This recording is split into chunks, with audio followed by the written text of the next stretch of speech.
Olá! Nesta aula, vamos estudar alguns pontos importantes da administração pública na Constituição Federal, com foco nos artigos 37 e 38.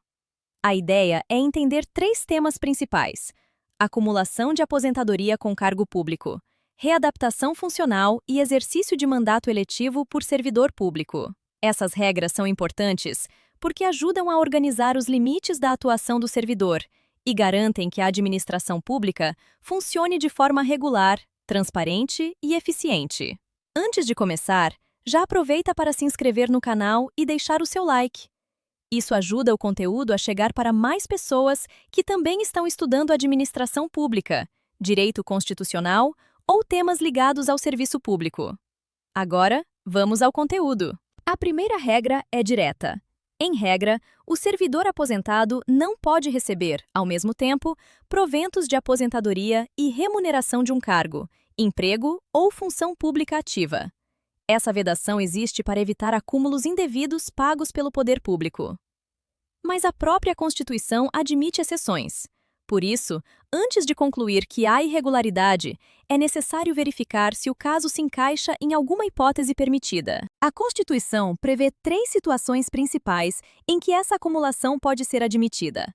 A primeira envolve cargos acumuláveis na ativa, como 2 cargos de professor, um cargo de professor com outro técnico ou científico, ou 2 cargos da área da saúde, sempre com compatibilidade de horários. A segunda envolve mandatos eletivos. A terceira envolve cargos em comissão, que são cargos de livre nomeação e exoneração.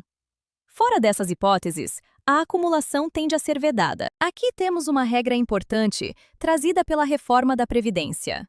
Quando o servidor utiliza o tempo de contribuição de determinado cargo para se aposentar, o vínculo com esse cargo é rompido automaticamente.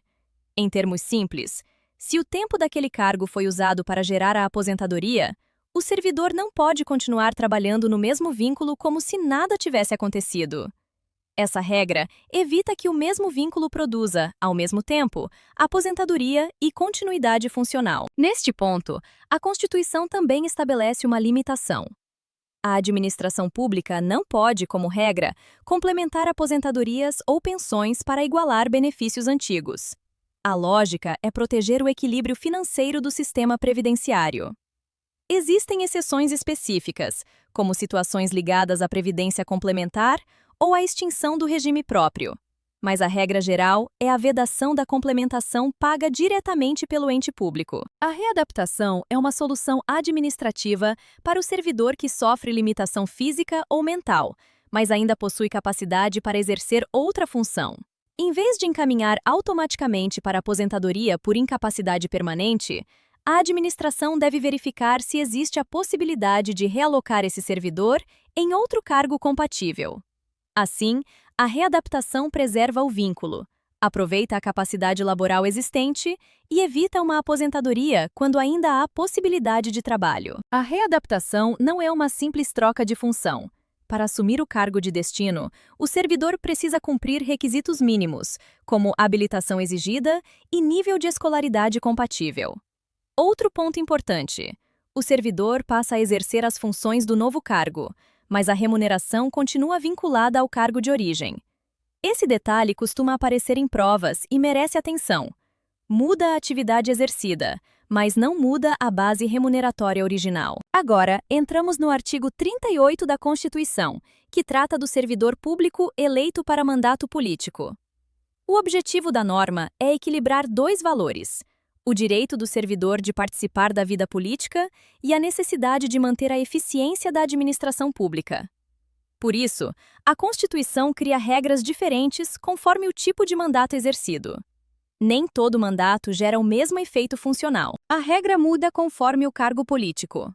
Quando o servidor é eleito para mandato federal, estadual ou distrital, como deputado, senador ou governador, ele deve se afastar do cargo público de origem e recebe a remuneração do mandato eletivo. No caso de prefeito, o afastamento também é obrigatório, mas o servidor pode optar pela remuneração do cargo de origem ou pela remuneração do mandato. Já no caso do vereador, a análise depende de uma condição central: a compatibilidade de horários. O vereador é o caso mais específico. Se houver compatibilidade de horários, o servidor pode exercer o cargo público e o mandato de vereador ao mesmo tempo, recebendo as duas remunerações. Mas, se não houver compatibilidade, aplica-se regra semelhante à do prefeito. O servidor deve se afastar do cargo de origem e pode optar por uma das remunerações. Portanto, para o vereador, a pergunta principal é: os horários são compatíveis? Quando o servidor se afasta para exercer mandato eletivo, o tempo de serviço continua sendo contado para efeitos legais, inclusive para a aposentadoria. A promoção por antiguidade também pode ser mantida, pois depende do tempo de serviço. No entanto, a promoção por merecimento fica bloqueada. Isso ocorre porque, durante o afastamento, o servidor não está exercendo suas funções no cargo de origem, o que impede a avaliação objetiva de desempenho necessária para esse tipo de promoção. Outro ponto importante é a previdência. Se o servidor é segurado de um regime próprio de previdência social, ele continua vinculado ao regime do ente federativo de origem durante o mandato eletivo. Por exemplo, se um servidor federal é eleito prefeito de um município, ele permanece vinculado ao regime previdenciário federal. Isso evita mudanças previdenciárias indevidas apenas em razão do exercício temporário de um mandato político. O artigo 37 também reforça a ideia de eficiência na administração pública. A máquina pública não deve apenas cumprir formalidades.